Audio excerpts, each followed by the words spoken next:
everybody! Shall we start this video with a little comedy routine? Perhaps.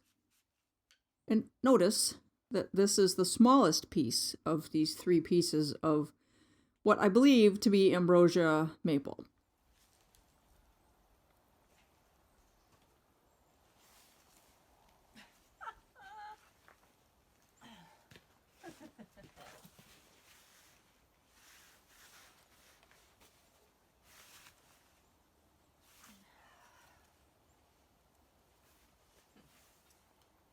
That's going to be a problem, isn't it? I can't.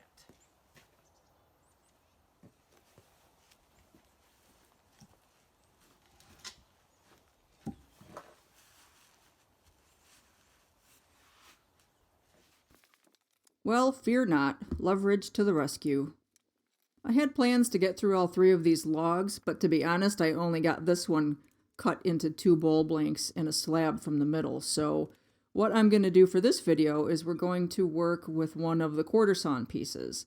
And that's going to be these parts here on either side of the pith. And then I made a platter blank and then a bowl blank that bit me, but that's for another video. Quatersawn wood is generally very pretty, but the most desirable thing about it is that it's usually very stable because the grain is running almost perpendicular through the width of the board, which is only going to be as wide as the radius of the log that you're slicing into by virtue of the way that they have to saw a Quatersawn log. So it's more expensive than if you're buying a piece of flat sawn or plain sawn lumber, which you can get the entire diameter from. In any case, when you cut bowl blanks, you generally have on either side of the pith a section of Quatersawn wood. I usually take them and seal the ends and either stick them in the kiln if there's room, or I'll just put them someplace in the shop and let them dry like that, because those are really good for making pens or pepper mills or any of the other sort of spindly type work. So there are some cracks that I couldn't see until I cut it into a round. I have no idea how deep they go. I'm hoping that I'm going to be able to just kind of cut through them. This tree was cut last fall, so it's still pretty wet. It was actually a joy to turn. It was just about the perfect moisture content because it cut so nice and smooth and gave me those huge ribbons, but it didn't spray water all over me. I got a little wet, but it wasn't like some of the things that I've turned.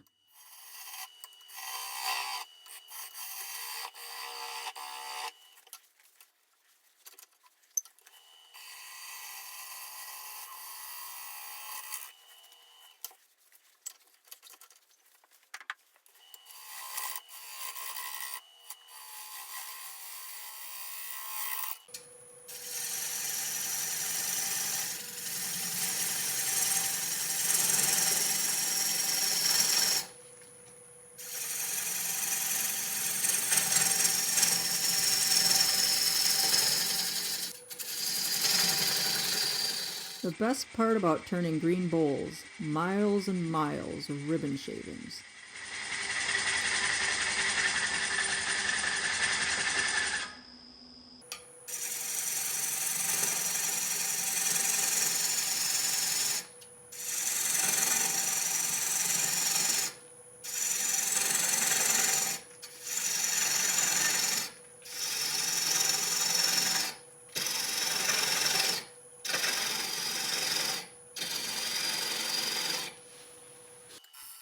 I started roughing this bowl with my 5/8 gouge, and that has about a 60-degree angle with swept back wings, and I've switched to the 1/2-inch 40/40 gouge that I ordered from Cindy Drozda.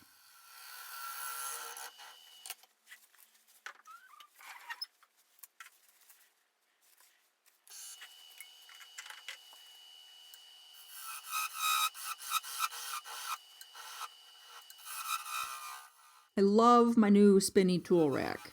I am, however, probably going to cave and put bigger wheels on it. It would be perfect if it turned just a little bit easier, so I will probably redo that at some point, but it is working out just better than I could have hoped. I've got everything on there, plus some stuff.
Most of the time when I'm roughing a bowl, I will make some little step cuts rather than cutting across like I'm doing here. And here's a really good example of why it's easier slash better to cut the little steps in rather than cutting across the front.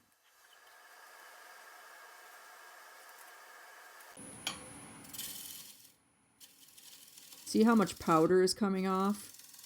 That's because you're getting side grain, end grain, side grain, end grain. So you're getting some ribbons, but you're also getting a lot of powder where it's cutting the end grain. And now look when I'm just taking these little steps in. Giant ribbons. The only thing that you have to be careful about with this is to make sure that each of your steps is just a little bit less deep so that you don't get the edge of the gouge hung up like I do right there. Not a huge deal, but it's just something to keep in mind that if you don't go as deep as the previous one, you've got clearance for that. Unfortunately, the cracks didn't go away.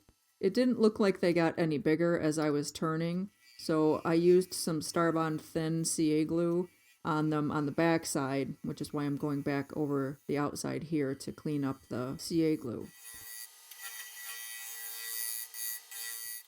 I find with this particular negative rake scraper that I don't get a great burr when I do it on the CBN wheel, so I'm using a carbide rod to raise a burr on this one. This tool is ground more like a skew than any of the other negative rake scrapers that I have.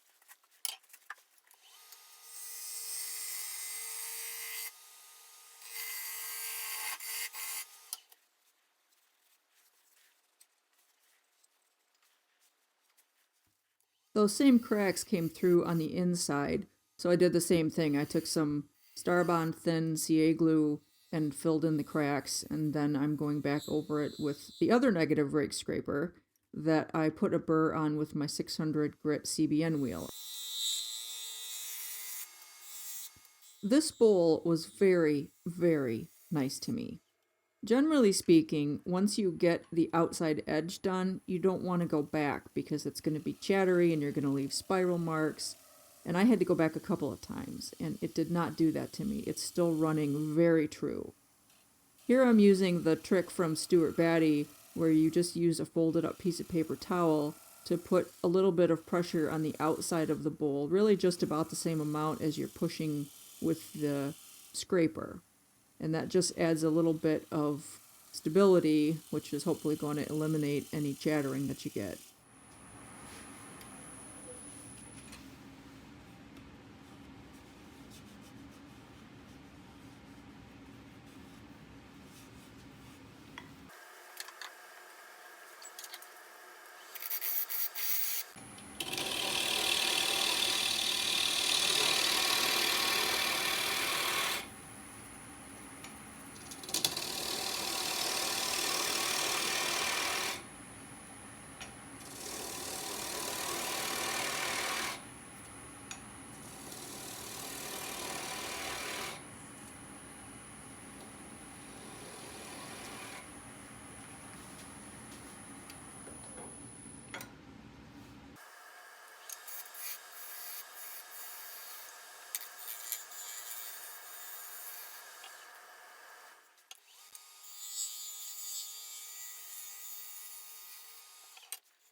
It's so crazy to watch it dry as I'm turning it. You can see where I exposed some of the wood underneath and it's wet, but then it dries right away. I didn't have any trouble sanding it. It didn't clog up the sandpaper. It was very, very nice to work with all the way through this. I started with the 80 grit sandpaper on a firm backing and made sure that I got everything smoothed out and there weren't any marks that I didn't want.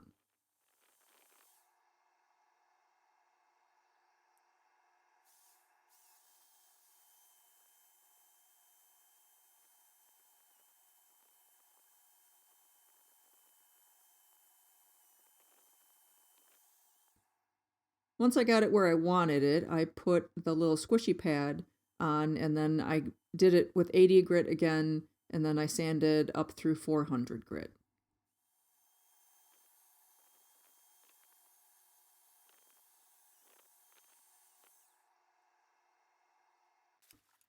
When I was done sanding, I blew it off with the air compressor, and then I went over it with a microfiber pad, and then finally I just wiped it off with denatured alcohol.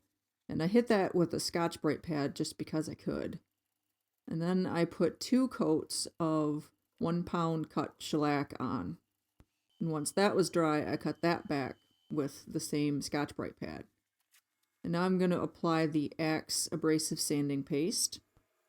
Gary over at the Papa 1947 just did a video, pretty in-depth video on using the Axe abrasive paste and polish. If you're interested in checking that out.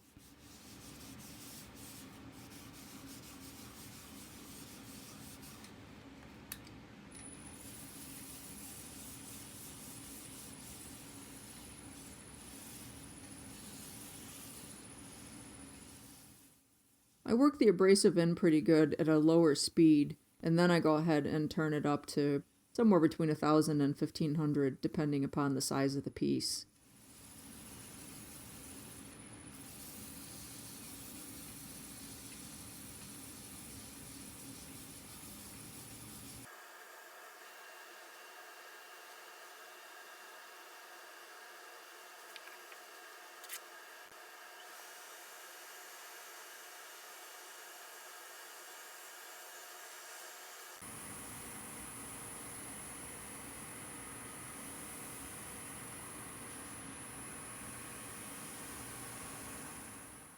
You can see the rings of abrasive paste moving as you go in toward the center. You just keep doing this until your cloth comes back clean.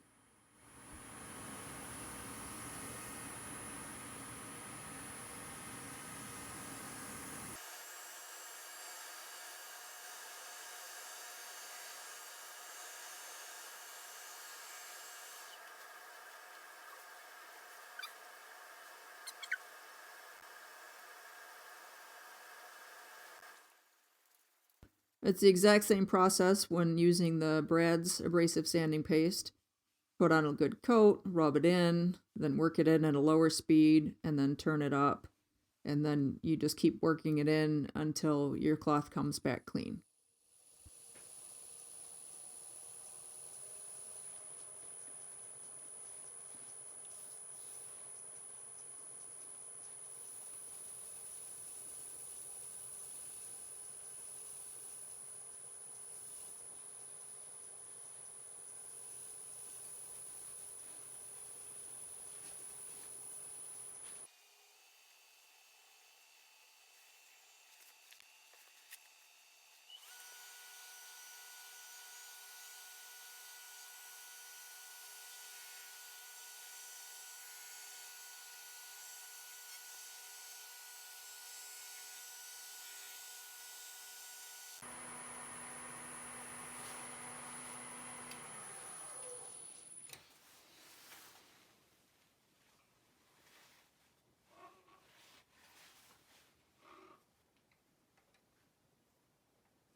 I'm going to use Brad's tongue wax as the top coat on this, so I'm going to put on a nice thick coat, and then I went back to the house and made dinner, so I let it sit for probably a couple of hours before I came back to buff it off. And it had absorbed almost all of the tongue oil by the time I got back. You can see how dry it looks there. The trick with this kind of a finish that has wax in it, and it's the same with the Axe polish because it also has carnauba wax in it. There's basically just a different carrier oil. In any case, the trick with these kinds of things where you're dealing with wax is that you have to hold the paper towel in one spot long enough to let the friction build up so that it heats it up, and then it basically welts the max. That is a true Lisa speak right there.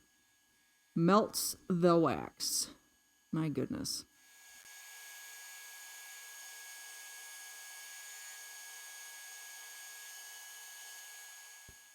This bowl stayed true all the way through the finishing process. I took it back to the house, and let's see, I turned this on Monday. Today's Thursday. So it has gone oval now. It's gone a little bit wonky. One dimension was 7 1/4 and the other was 7 3/4. So I'm averaging that out to about 7.5 inches in diameter. It's about 2 1/4 inches tall. I will have to flatten the bottom out a little bit just so that it sits nice and level. But it didn't split. The cracks are exactly how they were. You can't feel that the CA glue is in there, but it's solid and no new cracks have appeared. So I'm hopeful that it's just going to be a nice organic looking piece of wonky Quartersawn maple. I really didn't think I'd get much more than a platter out of this, but I was pleasantly surprised with a nice little bowl. I think that this is ambrosia maple, so we'll see once I get into the bowl blanks proper. We're still sneaking up on that 10,000 subscriber mark, so if you haven't subscribed, please consider doing so. Thank you so much for watching. If you like this video, hit that thumbs up for me. Leave me a comment. I always like to know what you guys think. Until next time, y'all be safe out there.